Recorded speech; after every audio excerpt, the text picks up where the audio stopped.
Today I'm reading Matthew 16:26. For what does it benefit a person if he gains the whole world but forfeits his life? Or what can a person give in exchange for his life? I'm talking today about the value of a soul. Another version will say, what does it profit a man to gain the whole world and lose his soul? So what can you have in exchange for a soul?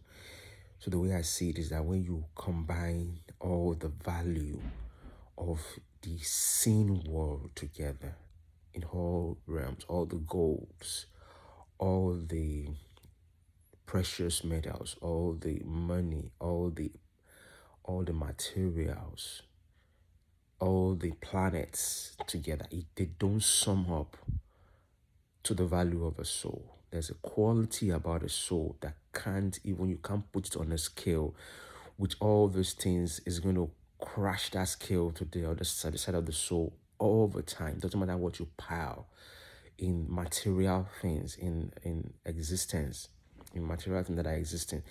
Doesn't matter what you pile on the other part of the scale. The soul is so valuable. Look at what happened in the book of Genesis chapter 1. And God made man in his own image, Genesis. And God made man in his own image and breathed into his nostrils the breath of life, and he became a living soul. There's something of infinite, cannot immeasurable value that Jesus Christ is coming about the soul, about the person, about the individual that Jesus Christ is communicating here in Matthew 16:26. For what does it benefit a person? So it becomes a wrong kind of bargain. If he gains the whole world, but it's not a good exchange. That's the point. You know, you want to go to the market, you want to have a good bargain, you want to say, okay, let me give you this amount of money and let me get this goods from you, and you feel good about it, and you say, well, I feel good about it. I feel that I have made a good exchange today. But if you go to the market and you give the money and you find out that what you got was an empty can, probably full of water instead of oil that you wanted, you will feel bad because that was a bad exchange. That is what Christ is saying here. What does it benefit a person if you gain the whole world? And the cost of gaining the whole world is you losing your life, losing your soul, the value of a soul. I am concerned about a fixation, an excessive fixation on numbers, just to see the numbers, just when it comes to Christian ministry, rather than valuing a soul. Can you value a soul? To spend time with a soul, to devote yourself to a soul, to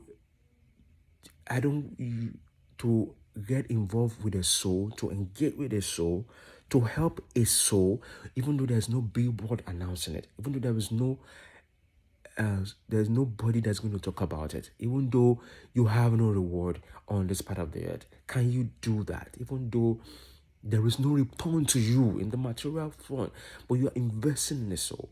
That is awesome. That is good thinking. That is spiritual valuation. That is thinking in the God way of thinking. Because seeing the value in one soul. That is what I'm calling you to today. I'm calling you to see the value in one soul. See the value in one person. See the value in one person. Don't say, oh, don't be dismissive of people. Don't be dismissive of people.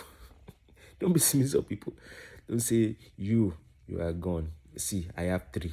You are gone. Don't say that. Don't say that because the value of one soul. That is what Jesus Christ is saying. What does it profit a man to gain the whole world?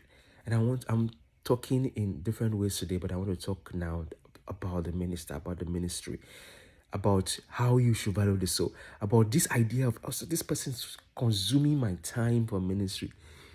He should consume your time for ministry. The poor person should consume your time. The value of a soul.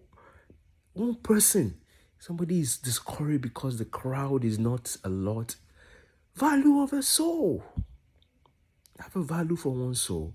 Pour out your life on one soul. Pour it out. Pour it out. Jesus Christ poured his life in 12 disciples. and we are still recovering. It's still reverberating to the ends of the earth. Do you understand what I'm saying?